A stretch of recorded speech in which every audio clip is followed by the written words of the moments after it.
Welcome to the Screen Rant Box Office Prediction. Every week we put together an informal list of box office picks for the upcoming weekend to offer readers a rough estimate of how new releases and returning holdovers will perform in theaters. For a recap of last week's box office totals, read our box office wrap-up from last weekend, and scroll to the bottom of this post to see how our picks matched up. Full disclosure, box office predictions are not an exact science. We acknowledge our picks may not always be correct. For the sake of offering a jumping-off point for discussion, here are our picks for the weekend of December 22nd to 24th, 2017. This weekend, The Greatest Showman plays in 3,006 theaters, Jumanji, Welcome to the Jungle debuts in 3,765 locations, Downsizing plays in 2,668 theaters, Father Figures opens in 2,902 theaters, and Pitch Perfect 3 debuts in 3,447 locations. Number 1, Star Wars: The Last Jedi. Repeating in the top spot should be Star Wars: The Last Jedi. Read our review, which posted the second highest opening weekend of all time last week with $220 million. Though the film has proven to be polarizing for some, the word of mouth is still largely positive, and Episode 8 is the biggest title playing during the holiday season by a mile. The galaxy far, far away will surely continue to post healthy numbers over Christmas, especially with schools now closed for break.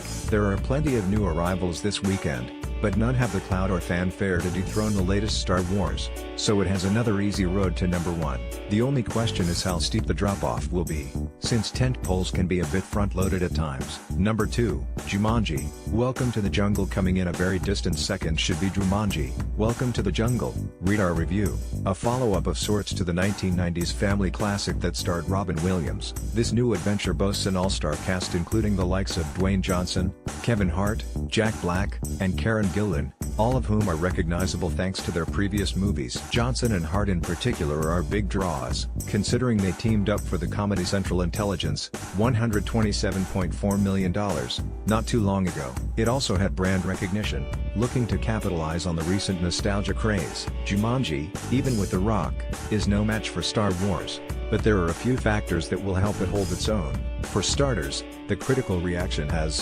arguably surprisingly, been quite positive, with many praising it for its sense of fun and creativity in working with a video game premise. It also could be something of a counter-programming option for those in the mind for some genre entertainment, but are either not interested in the latest Star Wars or waiting for the crowds to die down a bit before seeing it in theaters. Also, if any Last Jedi screenings are sold out, Jumanji sounds like a nice alternative for family movie night, so it should post respectable figures in its opening frame. Number 3, Pitch Perfect 3. Our choice for third is Pitch Perfect 3. Read our review, the third and final installment in this unlikely trilogy. The first movie, which was released in 2012, was a moderate hit at $65 million domestically. When the follow-up was released a few years ago, it became clear the franchise's fan base had exponentially expanded.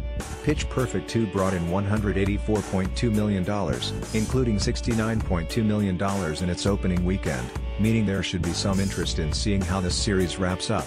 Once again, stars like Anna Kendrick and Rebel Wilson are back for another a cappella showdown, and with The Greatest Showman underwhelming in terms of buzz, this should be the musical pick for the holidays. Pitch Perfect 3 is going to have an uphill climb, however. The reviews have been mostly negative, with many using terms like unnecessary to describe it. The premise seems to have been stretched too thin, which will hurt its appeal amongst casual audiences. There's also significantly more competition for general viewers, with Star Wars still strong, so Pitch Perfect has its work cut out for it. Tracking indicates an opening frame of $34 million. Number 4, The Greatest Showman. This week's other big musical release, The Greatest Showman, read our review, should come in fourth. The film stars Hugh Jackman as P.T. Barnum, the entrepreneur who put together the world-famous circus. Jackman is a bona fide A-lister who gives the movie some headlining power, but his presence likely won't be enough to save Greatest Showman from floundering. Reviews have been very mixed, appreciating Jackman's enthusiasm and ambition, but criticizing the story and character development. Additionally, it's rare for musicals to break out commercially. La La Land was a smashing success, but that was with loads of Oscar buzz that made it a must-see. Greatest Showman, on the other hand, will have to settle for around $14 million. Number 5, downsizing. Rounding out the top 5 should be Downsizing. Read our review, a high-concept piece of sci-fi satire from Alexander Payne. The director is a recognizable name for cinephiles, but he's never been the biggest draw.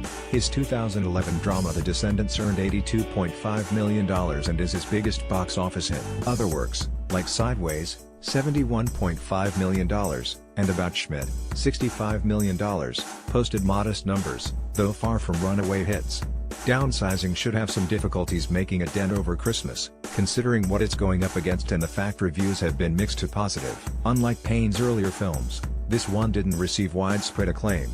Estimates have it pegged for $12 million in its first 3 days. Last week's recap our picks: we said Star Wars: The Last Jedi would earn $215 million in its opening weekend. Actuals: The Last Jedi earned $220 million in its opening weekend. Tune in next week for another box office prediction. Sources: Box Office Mojo. Release schedule: box office, opening weekend.